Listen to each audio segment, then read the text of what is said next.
Halo, selamat datang di channel ujian teori musik. Kali ini kita membahas rangkuman teori musik grade 5. Dan untuk video kali ini kita akan membahas mengenai interval dan transposition. Pertama adalah interval. Interval adalah jarak antara nada yang satu dengan nada yang lain.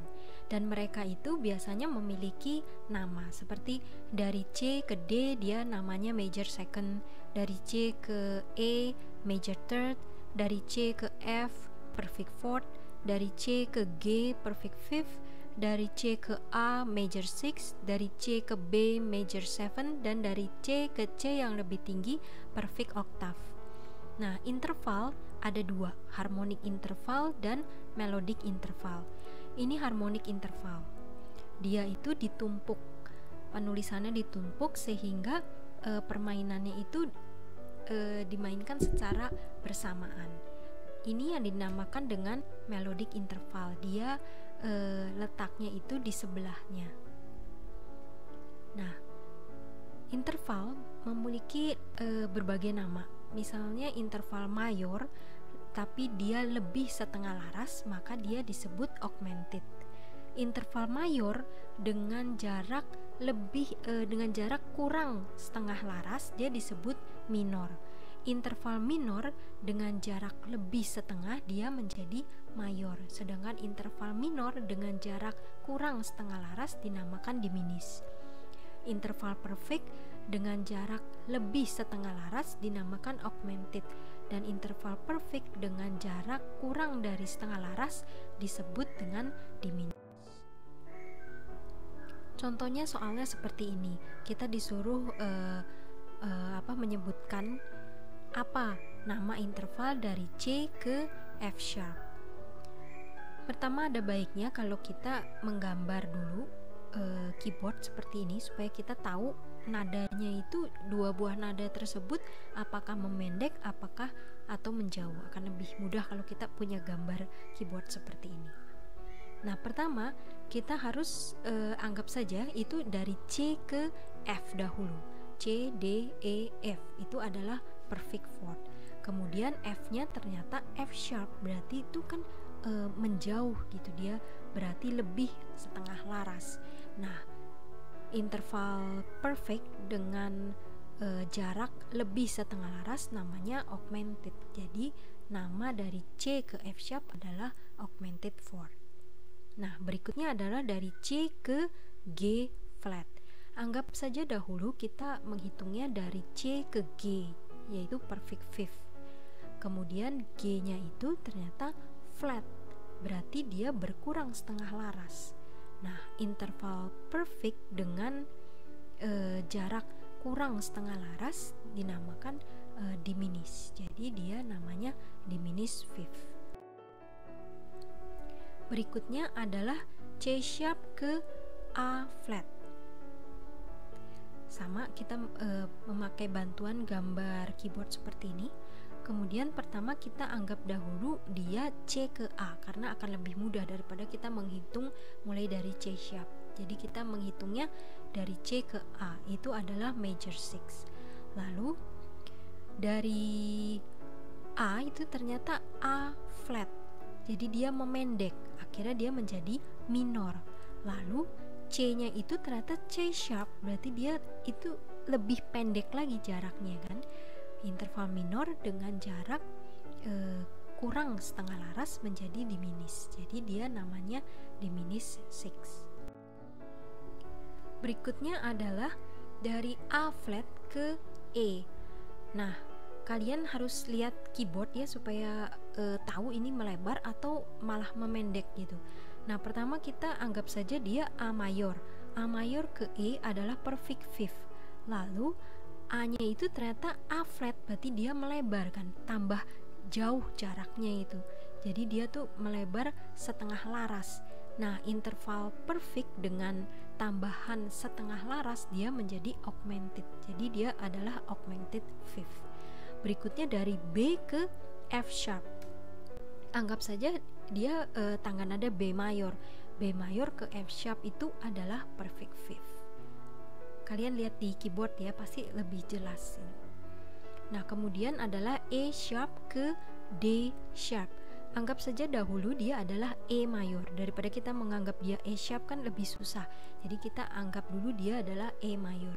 E mayor ke D sharp adalah major 7. Lalu E-nya itu adalah E sharp. Jadi dia memendekkan, tambah dekat gitu. Dua nada itu tambah dekat. Nah, interval major dengan jarak memendek setengah laras itu dia menjadi minor. Jadi namanya adalah minor 7.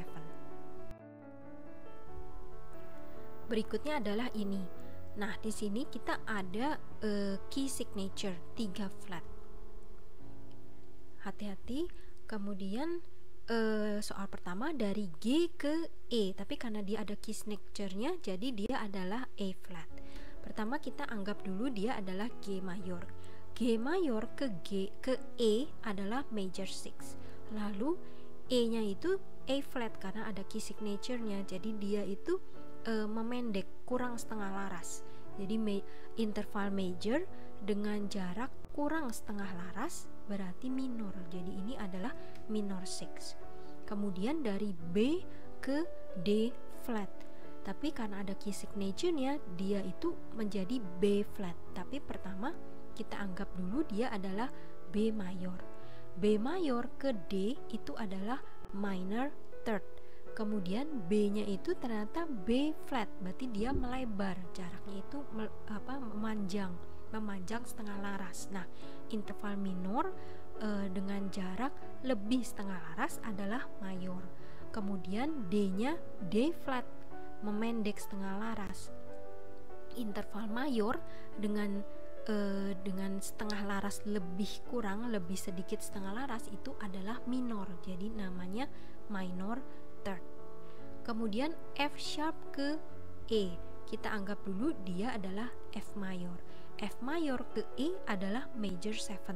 Lalu E nya itu A flat, jadi dia itu memendek setengah laras.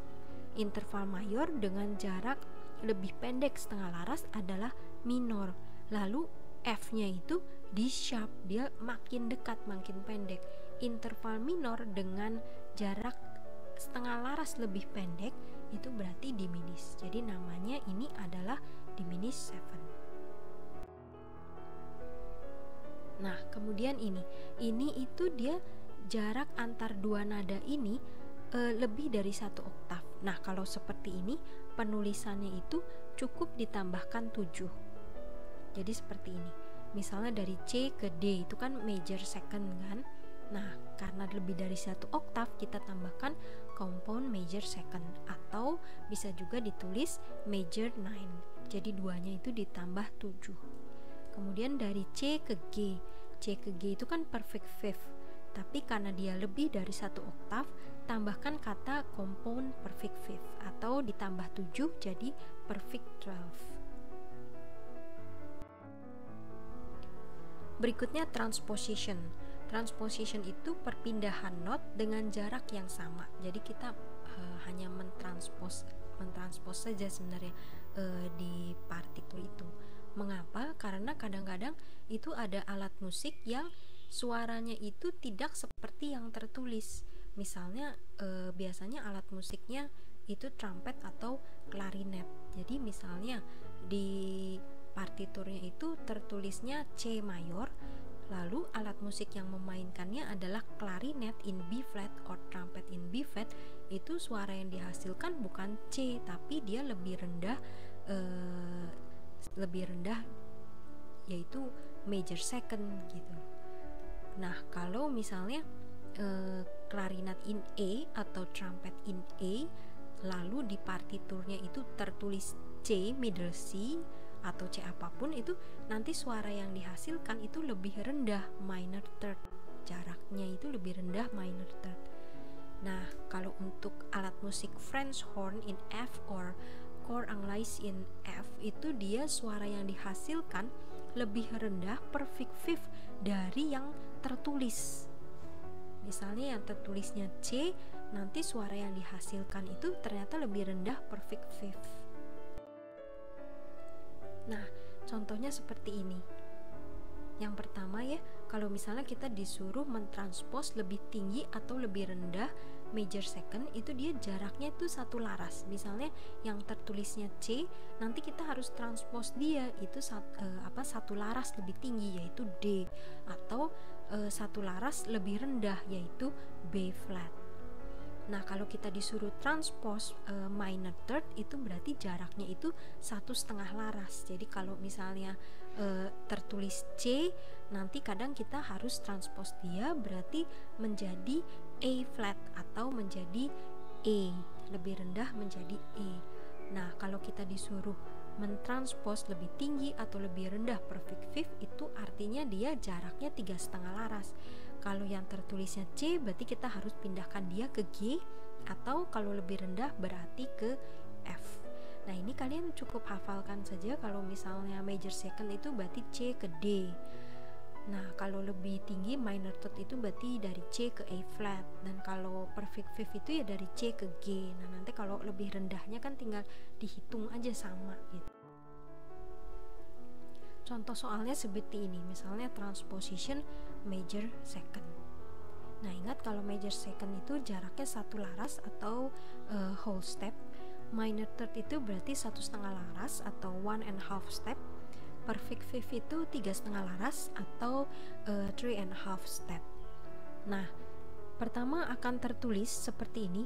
A melody written like this, sebuah melodi tertulis seperti ini. Nah, ini tuh disebut, partiturnya itu disebut adalah written pitch, maksudnya pitch yang suara yang tertulis. Nah, seperti ini. Misalnya dia do sama dengan G, kemudian kita memainkan clarinet in B flat, maka suaranya itu sebenarnya akan terdengar seperti ini. Jadi dari do sama dengan G, kita harus transpose dia ke do sama dengan F. Do-nya itu kan kalau do sama dengan G, berarti do-nya kan di G.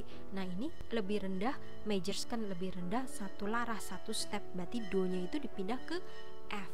Jadi G itu menjadi F, dari G menjadi F, dari F menjadi A flat, dari E menjadi D, dari D menjadi C, dari C menjadi B flat, tapi dia udah ada key signature-nya ya, jadi tidak perlu ada flat lagi di sini. Kemudian yang terakhir C sharp menjadi B, tapi karena ada key signature-nya, jadi kita pakai tanda pugar atau tanda natural. Nah, yang ini, yang setelah kita transpose ini, namanya menjadi concert pitch atau sounding pitch, maksudnya pitch yang terdengar, suara yang terdengar. Demikian video kita kali ini. Terima kasih sudah menyaksikan. Sampai jumpa di video lain. Bye.